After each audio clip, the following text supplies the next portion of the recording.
O convidado da entrevista de hoje tem como profissão a fotografia e começou a ganhar visibilidade na internet através dos registros bonitos que ele faz do universo do candomblé, num esforço de descolonizar os olhares sobre essa religião. Com o tempo, para além das imagens, ele também começou a movimentar textos, debates, conversas em torno de várias pautas ligadas à questão racial e, de modo particular, o tema das masculinidades. Hoje, ele produz textos maravilhosos a esse respeito no Instagram e também movimenta uma série de atividades, palestras, rodas de conversa e muitos outros espaços, sempre pautando essas questões. Eu tô falando do meu amigo querido Roger Cipó e é com muita alegria que hoje eu recebo ele aqui para mais uma conversa da série Potências Negras. Bem-vindo!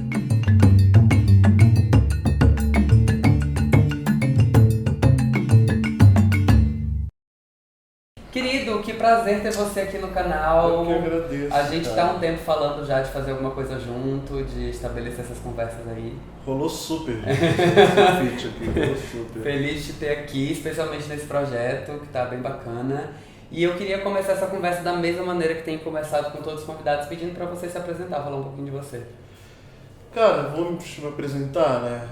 Eu tenho feito essa apresentação, acho que ela vale a pena. Assim. Eu sou Roger Cipó, eu sou filho da Dona Cleusa, eu sou irmão, né, da Janaína, da Jaqueline, do Rodrigo, do Rian, sou tio de algumas crianças, eu sou amigo de muita gente, eu sou Ogã no Candomblé, e ser Ogã é o que constitui a minha identidade, essa que eu reivindico no mundo, mas também foi o que constituiu o tipo de trabalho que eu gostaria de fazer, que é, na fotografia, utilizar essa ferramenta da fotografia mesmo para provocar reflexões sobre o tipo de imagem que se construiu sobre as tradições africanas e afrodiaspórica no Brasil.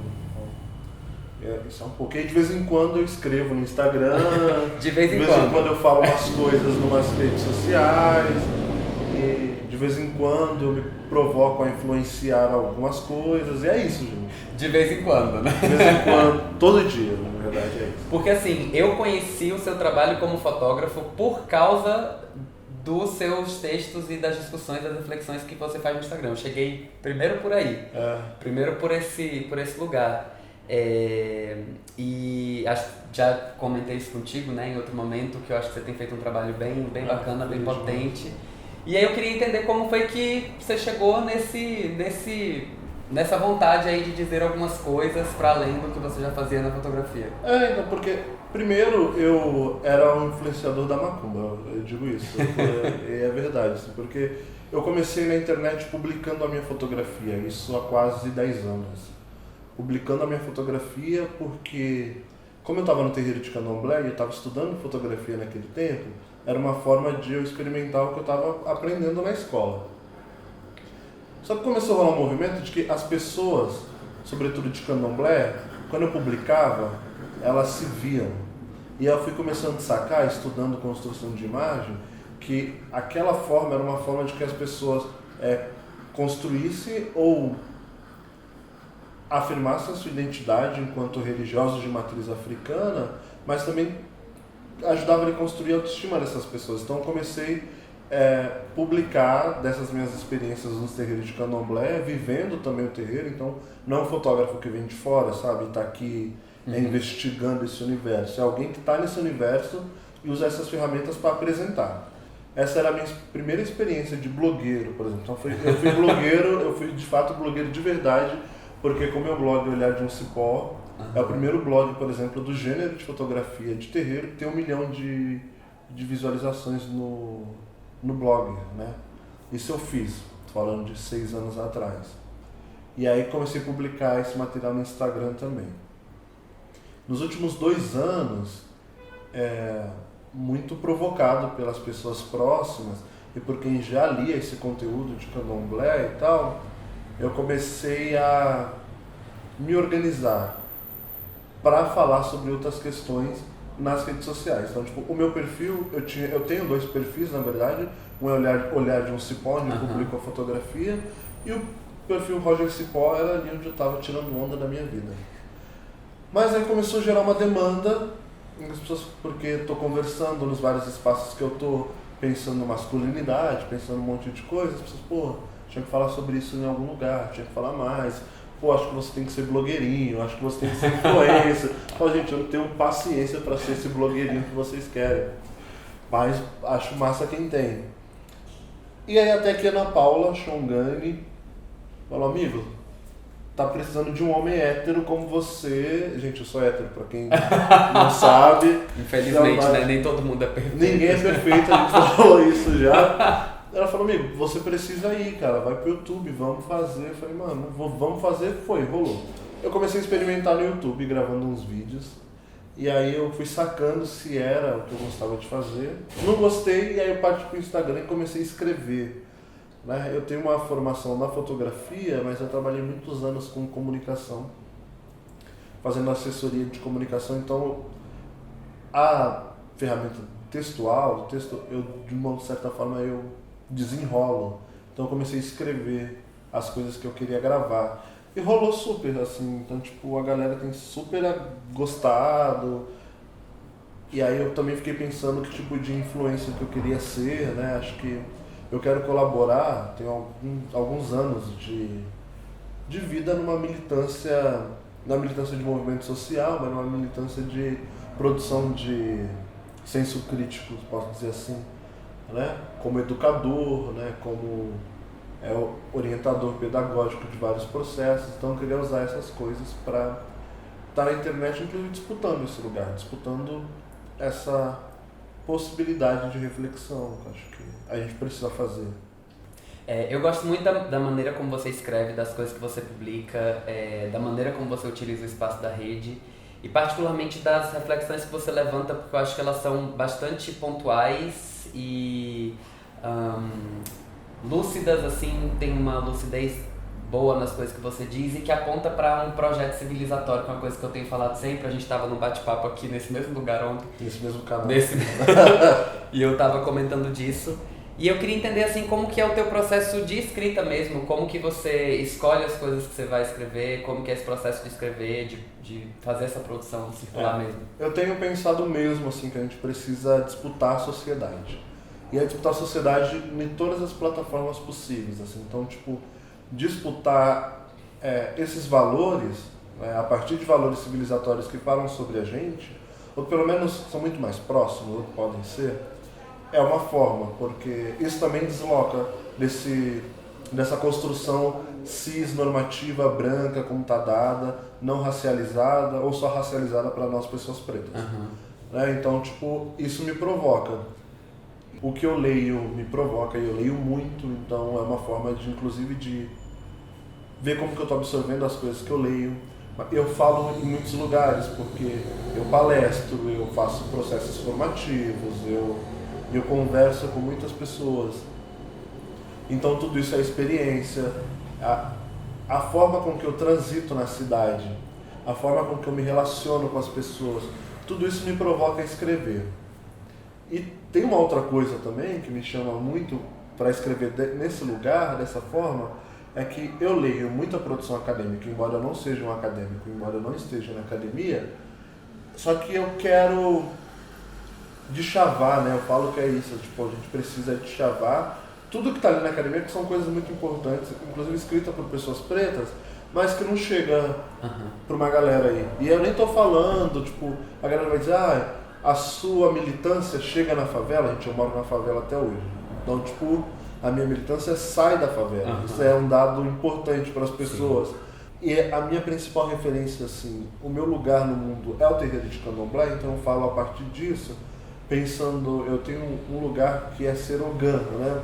Então, eu tenho um papel também, né, de educação, um papel de orientador que precisa ser muito escuro, que precisa ser muito óbvio, não muito óbvio, mas que faça com que a mensagem chegue. Né? Que faça de fato o papel de alguém que multiplica saber, de alguém que troca, de alguém que... Pô, tu não entendeu? Beleza, bora aqui trocar ideia, eu vou te explicar de novo. Ou vamos falar por metáfora, ou vamos brincar um pouco com as coisas. E eu vou brincando com todas essas coisas. Tem rolado, eu acho. Falar sobre gênero não é só pras minas. Cada vez mais homens têm refletido sobre seu papel na sociedade e falado abertamente de questões que por muito tempo foram veladas. Depois de se aproximar da literatura do filósofo e autor Frantz Fanon, o professor de geografia e pesquisador Caio César passou a usar suas redes para falar sobre masculinidade, em especial as negras. Para além do online, ele faz parte do Memo, projeto feito para discutir masculinidades, propondo a reflexão sobre o modo que o homem age consigo, com o outro e com a sociedade de forma geral. Henrique Restier é mestre em relações étnico-raciais, doutorando em sociologia e um dos autores do livro Diálogos Contemporâneos sobre Homens Negros e Masculinidade. A obra é um convite para que homens negros tenham um espaço, não apenas para pensar sobre suas experiências particulares, mas também para refletir sobre como são nocivos os projetos de masculinidade que se interiorizam. Daniel dos Santos é mestre em Sociedade e Cultura e transformou sua dissertação no livro Como Fabricar um Gangsta, que aborda a construção das masculinidades negras na cultura hip-hop americana.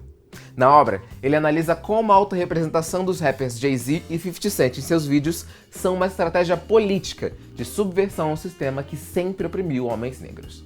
É papel do homem na discussão de gênero pensar sobre a construção da masculinidade e como ela influencia nas suas atitudes.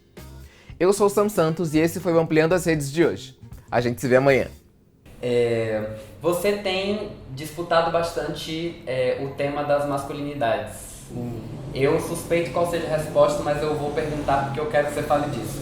Por que a disputa desse tema? Por que você tem enfrentado isso? Assim? Obviamente eu tenho disputado esse tema, porque se eu não disputo, alguém diz como que eu devo lidar com esse tema, ou alguém me diz como eu devo ser homem. Então, é exatamente isso. Acho que é disputar porque eu, enquanto um corpo preto, eu não tive a condição, e aí falando enquanto povo, de construir o ideal de ser homem a partir das minhas referências, ou a partir daquilo que a gente pôde idealizar. Assim. Isso não foi possível. Porque eu não queria falar sobre isso, mas porque essa construção de masculinidades ou de masculinidade, ela foi pensada e projetada para e por homens brancos. Então isso não me cabe. Então se isso não me cabe, eu preciso nesse momento, como eu tenho nesse momento condições de disputá-la, então alguém vai ter que fazer. Porque eu também não posso promover um debate sobre masculinidade que mire a masculinidade hegemônica como está dada. Porque a hegemonia ela é falha, ela é falida e ela não dá conta da pluralidade. Então é basicamente por isso que eu tenho feito isso e tenho anunciado, que acho que é importante a gente dizer para que a gente veio. Olha, eu estou aqui nesse lugar que eu estou sim disputando essa narrativa, porque a narrativa dada ela não me representa e mais, a narrativa dada sobre masculinidade, ela colabora com o processo de desumanização de corpos como o meu, como o seu. Então, é sobre isso. Entendo isso, vou te provocar mais. Por favor. É porque eu acho que existem muitos processos, muitos outros marcadores que provocam na gente esse mesmo efeito de desumanização e de estigmatização e de violência, etc. São muitos vetores pelos quais a gente é moído por essa máquina de moer gente que é a sociedade que a gente vive. E aí, dentro desses muitos mecanismos, por que falar especificamente da construção da masculinidade? Assim? O que te movimenta nesse aspecto? Tem uma coisa assim, da minha história, por exemplo, dessa construção da minha identidade masculina, é que vários lugares onde eu chego, eu preciso anunciar, por exemplo, que eu não sou gay. Né? Tipo, eu falo pra galera, talvez eu vou começar a dar coçando o saco no meio da rua, falando top, porque aí fala, é macho. Uhum. Né? Porque, inclusive, a minha masculinidade, ainda que heteronormativa, ela não corresponde ao que se espera de um homem hétero. Em vários momentos corresponde, em outros não. E eu comecei a entender, o que não corresponde? Uhum. Não corresponde quando eu me nego a uma cultura de violência? Então vamos falar sobre essa cultura de violência. Eu quero dizer que, olha, ainda que eu não seja violento, eu sou homem, ou eu sou masculino, ou querendo dizer que existem outras possibilidades de ser homem, de ser masculino, que fuja desse lugar. Mas tem uma coisa também que me instiga muito, é a minha condição de homem preto num debate de gênero compreendendo que um corpo como o meu foi criado e produzido para a produção de violência.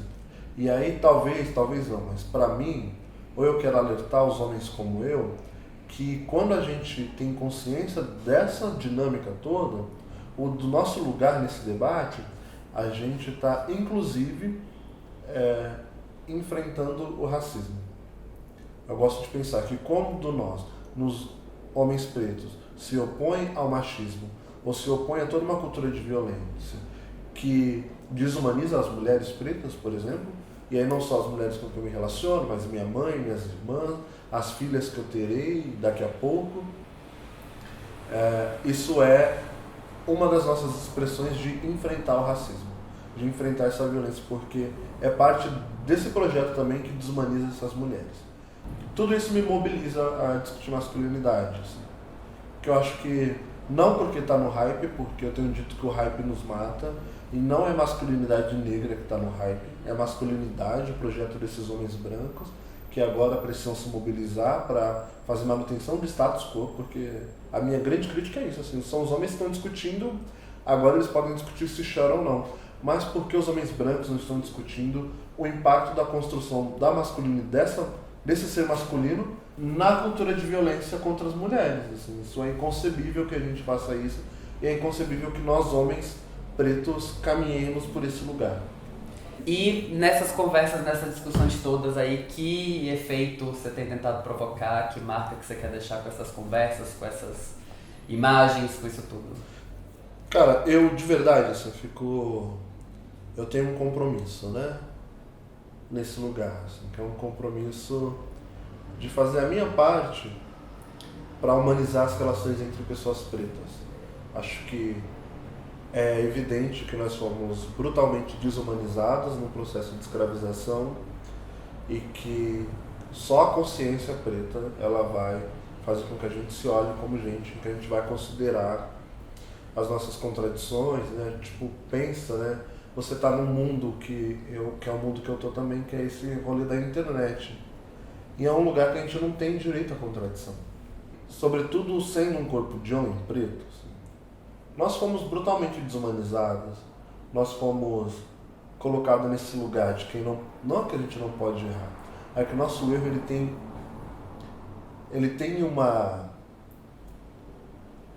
o nosso erro ele tem um prazo de validade indeterminado. Tipo, é um erro que não vence. Tipo, você não passa um erro do homem preto. Ah, mas esse pó foi o cara escroto lá em 2010. Essa porra não mudou até hoje. Né? Tipo, pensa, tipo, muitos de nós mudaram, muitos de nós podemos mudar, mas esse direito a rever, a refazer, não nos é dado por conta dessa condição aqui que está colocada. Então, uma das coisas que eu quero fazer é humanizar essas relações. É provocar e trazer, inclusive, referências para que a gente possa se humanizar. E que a gente construa outras relações possíveis. Eu tenho falado muito, por exemplo, questionado, por exemplo, eu não quero mais ficar falando sobre palmitagem. Pô, quem palmita, foda-se. Pode falar palavrão no teu canal? Pode. Então tá.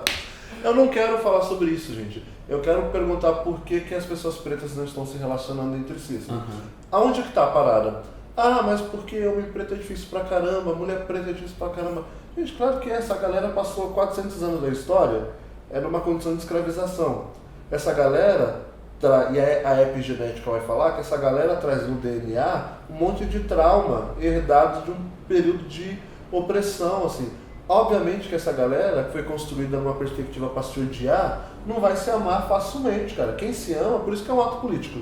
Porque gente preta que se ama que tá junto, porra, essa galera é guerreira, assim. Essa galera é foda, por isso que eu dou um salve para as arroba da vida aí, a galera que passou pela minha vida. Todo mundo, você, até hoje, inclusive. E aí, tipo, gente, é muito difícil. Então, quando a gente consegue, a gente precisa evidenciar, a gente precisa valorizar e a gente precisa humanizar isso.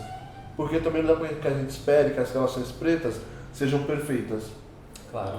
Porque, tipo, é isso, assim. Então, tipo, a hora que acabar, porra, tá vendo? Ficar com homem preto é foda pra caralho. Pode pegar meu branco. Vou falar sobre vocês, não.